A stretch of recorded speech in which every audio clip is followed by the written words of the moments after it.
कक्षा 10 की जो आपकी प्रश्नावली है, कक्षा 10 की जो प्रश्नावली है 8.2, उसका जो आपका दूसरा क्वेश्चन है, उसके हम ये जो भाग हैं उसको हम सॉल्व करेंगे। इसमें लिखा है सही विकल्प चुनिए और अपने विकल्प का औचित्य दीजिए। यानी उन्होंने कहा कि आपको इसको हल करना है। जैसे पहले वाले भाग में लिखा है 2 tan 30 डिग्री प्लस बटे में भाग में 1 + tan स्क्वायर 30 डिग्री।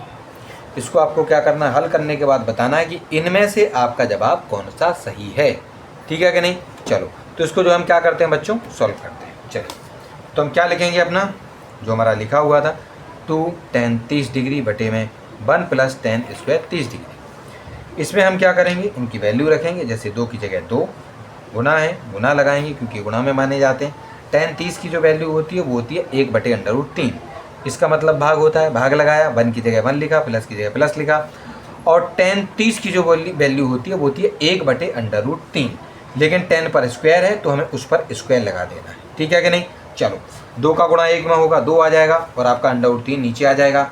भाग की जगह भाग है, 1 की जगह 1 हो जाएगा, प्लस की जगह प्लस है। और 1/√3 का जब हम स्क्वायर करते हैं, ठीक है कि नहीं, तो आपका जवाब कितना आता है, 1/3 आता है। ये तो चलो हम पहले भी इसको सॉल्व कर चुके हैं। ठीक है कि नहीं। चलो इसके आगे बढ़ते हैं। 2/√3 की जगह 2/√3 लिखा हमने। इसको 1 + 1/3 को जब हम हल करेंगे, देखिए क्या करना है, हमें 1 + 1/3 को हल करना है। 1 + 1/3 यानी बटे में हम 1 लगाएंगे। ठीक, 1 और 3 का जो एलसीएम होगा 3 होगा। 1 का भाग 3 में करेंगे 3 आएगा, उस 3 का गुणा इस 1 में होगा तो 3 आएगा। प्लस की जगह प्लस, 3 से 3 में भाग करेंगे 1 आएगा, 1 का गुणा 1 में होगा 1 आ जाएगा। तो 3 और 1 को जोड़ने पर 4 और इसकी जगह 3। तो इसीलिए छात्रों ये जो आपका लिखा हुआ था, इस प्रकार से आपका इसके स्थान पर 4/3 आपका आ गया, क्योंकि देखो इनको सॉल्व करने पर 4/3 ही आया है। ठीक है जी। उसके बाद छात्रों इसमें हम क्या करेंगे, इसको हम आगे सॉल्व करते हैं। ये जो 2/√3 भाग में 4/3 है, इसको हम क्या करेंगे, इसमें जो भाग लगा हुआ था बच्चों, ठीक है कि नहीं, भाग की जगह हमने क्या कर दिया, गुना लगा दिया।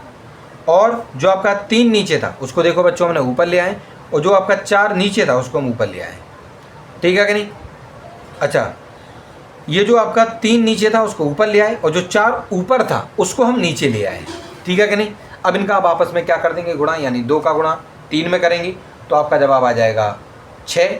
और √3 और 4 क्योंकि एक जैसे नहीं है, समान नहीं है, तो 4 का गुणा इसके आगे जो 1 माना जाता है √3 के आगे, उस 1 के साथ होगा तो 4 एकम 4 और √3 की जगह √3 लिख देंगे। ठीक है कि नहीं।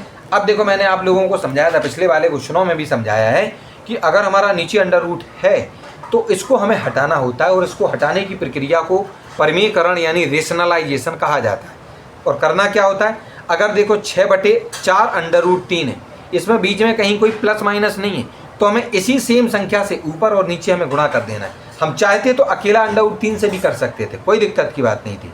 ठीक है कि नहीं। लेकिन जो पूरा लिखा हुआ है हम पूरे से इसको गुणा में करते हैं। जैसे ऊपर भी यानी अंश के साथ भी गुणा करना है और हर के साथ भी गुणा करना है। ठीक, तो 6 का गुणा 4 में करोगे 6 चौके 24 हो जाएगा। ठीक है कि नहीं। और √3 की जगह √3, क्योंकि इसके साथ कुछ अंडर वाला कुछ है नहीं कि जिसके साथ इस √3 का हम गुणा कर सकें। बटा लगाओ, यानी आपको अपॉन लगाना है। 4 का गुणा 4 में होगा तो 16, और √3 और √3 आपस में मिल गया गुणा करने के लिए। तो सेम संख्या का जब गुणा होता है तो केवल एक बार उसको बाहर निकाल दिया जाता है, ये हम सभी जानते हैं। ठीक है कि नहीं। चलो उसके बाद छात्रों बराबर जो आपका 24 √3 है, और इन दोनों को गुणा करने पर आपका 48 आ जाएगा। बटे में आपने 48 लिख दिया। बाद में क्या करना है, इस 24 से 48 को हमें काट देना। तो 24 एकम 24 और 24 दूनी 48, यानी नीचे आएगा बच्चों आपका 2। क्या आएगा, मैं इसको आपको देखो लिख के बता देता हूँ कि आपको समझ में नहीं आ रहा होगा। देखो 24 √3 और बटे में है आपका 48। 24 से इसको काट देंगे 2 आएगा, तो आपका जवाब कितना हो जाएगा, √3/2। तो देखो इसके स्थान पर हमने √3/2 लिख दिया है। लेकिन कहना सर हमारा जो आंसर है वो यहाँ तो आपका √3/2 कहीं पर भी नहीं है जो हमारा आंसर आ रहा है। लेकिन हम क्या करते हैं, ज़रा देखते हैं यहाँ पर जो आपको जो चीज़ें दी गई हैं इनकी भी तो अपनी एक वैल्यू होती है। तो यहाँ पर जो sin 60 है, इस पहले वाले की ही वैल्यू आपकी √3/2 होती है। इस वजह से हम अपना पहला वाला जो हमारा इसमें जो ऑप्शन है, पहला वाला जो भाग है ए, उसी को हम इसका उत्तर जो है मान लेंगे। और यहाँ लिख देंगे कि आपका जो sin 60 डिग्री बराबर 3/2 होता है। इस वजह से ए इज करेक्ट, यानी विकल्प ए आपका इसमें सही है। ठीक है कि नहीं? तो इसको आप टिक कर देंगे इसी प्रकार से हल करने के बाद। चलिए